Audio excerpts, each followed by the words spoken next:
এই যে আমি আইসা পড়ছি। হ্যাঁ সরি একটু দেরি হয়ে গেল। দিল তাড়াতাড়ি মিষ্টিটা রাখ।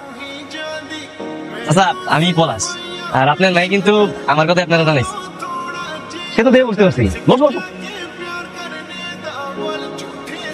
তোমার মা বাপ কেউ আসেনি? আচ্ছা আসলে হয়েছে কি, আমার বাপের কইছিলাম কিন্তু আমার বাবা মানে সকাল থেকে ওই কি পাতলা পায়খানা হয়েছে, খালি টয়লেটে দৌড়ে করে, এই কারণে আর আসতে পারে না, পেট খারাপ হয়েছে। আর আমার মা অনেক আগে মতো হয়ে গেছে। তাই আর কি করবো, এই যে আমার বন্ধু জিল্লু নিয়ে বসে। আরে খুবই দুঃখজনক। ঠিক আছে, কোনো সমস্যা নেই। তবে চাচা আমার নদী কোনটা, আমার নদী কই, মানে এই জায়গায় তো দুইজনটা দেখতেছি ঘুমটা কইরা পয়সা আছে। নদী? আমার মায়া নদী, বুঝলি?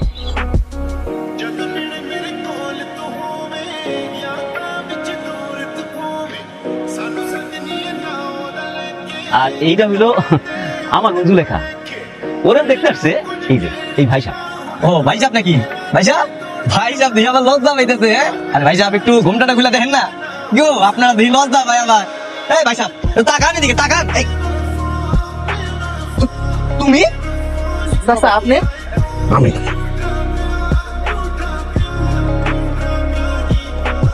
কি ব্যাপার, তোমরা দুজনে ছিল নাকি?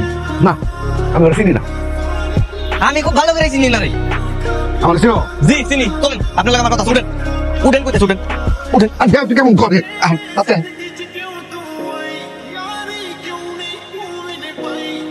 তোমার মানে আমি বুঝলাম না, দুনিয়া এত মরার জায়গা থাকতে তুমি এই জায়গায় বল লাগে। তোমার কি শরম লজ্জা নাই? আমার গার্লফ্রেন্ডের আপন ফুবুর লাগে তুমি বিয়ে করতে? মুখ সামনে কথা বলতে পারলাম। আমার প্রেমিকার বাস্তির সাথে তুই বিয়ে করতে এসেছিস, তোর তো লজ্জা শরম থাকা উচিত না? তুই এসেছিস কেন? এ বাবা রে, তার প্রেমিকার ভাতিজি। আমার গার্লফ্রেন্ড নদীর ফুপু তোমার কোন জনের প্রেমিকা? ফাইনাল করো। ওই কৈফিয়তকে তলে দিতেই দিব না। তুই এখন ভিতরে যাই করবি, এই বিয়ে তুই করবি না। না পারবো না। বাবা তুই আমার কথার অবাধ্য করিস না বাবা। হ্যাঁ তুই আমার কথার অবাধ্য করিস না, তুই আমার সাথে চল যাই, ভিতরে যাই করবি, এই বিয়ে তুই করবি না বাপ। এত সস্তা এই বিয়ে করবো না, আমি অবশ্যই বিয়ে করবো। তুমি ভিতর দিয়ে তুমি বিয়ে করবো না? আমি করবো। এই থাম চাচা, আপনি থামেন। দুইজনটা বিয়ে করলে সমস্যা করি। নদী আপা জুলেখা তো সম্পর্কে পুরো বাতিছি, এমন তো না যে ওরা মা বেটি। তো আপনারা দুজন বাপরা তো বিয়ে করতে পারেন। কথা সত্য। ও বা তাই তো, আমরা কোথায় এই জায়গায় দুজনে মিলে ঝগড়া করতেছি। দুজনের যদি বিয়ে হয় তাহলে দুজন দিয়ে একই বাড়িতে যাইবো। তাই তো আব্বা, এই জায়গায় দাঁড়ায় না ঠিক আছে, আমরা ভিতরে দেশ সুখের সময়টা দিয়েছি।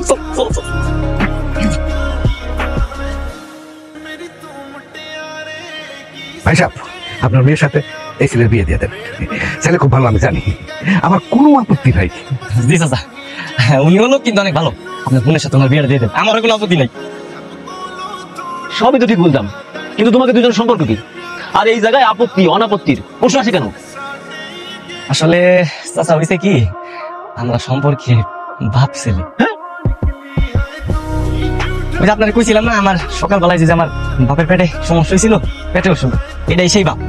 আর আমি তো আর বুঝি না এই যে আমার বাপেও এই জায়গায় মেয়ে দেখতে আইছে, তাও আবার নদীর পুকুরে। তাহলে তো খুবই ভালো, একবারই তো ফুফু ভাতিজি যাইতেছে। মাশাআল্লাহ, খুবই ভালো। অসম্ভব। কি অসম্ভব? যে বাড়িতে উনি বউ হয়ে যাইবো, ওই বাড়িতে আমি কোনদিন বউ হয়ে যাবো না। আমিও অসম্ভব।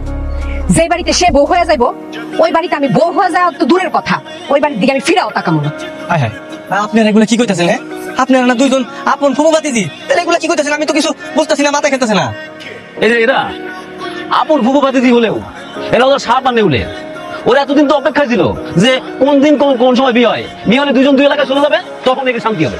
হায় হায়, তাহলে তো কাম সারা। সিরাজ ভাই চলেন উঠে যাই, এই বিয়ে তো সম্ভব না।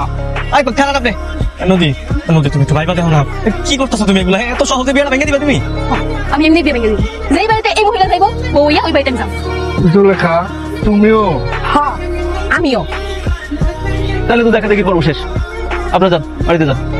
ভাই সাহেব ভাই সাহেব বাপ ছেলে এসে বিয়ে করছে, হ্যাঁ সব কত। আর যেন কোনোদিন আমার বাড়ির এলাকা না দেখি। বিয়ে করতেছে। আরে বাকি যাই।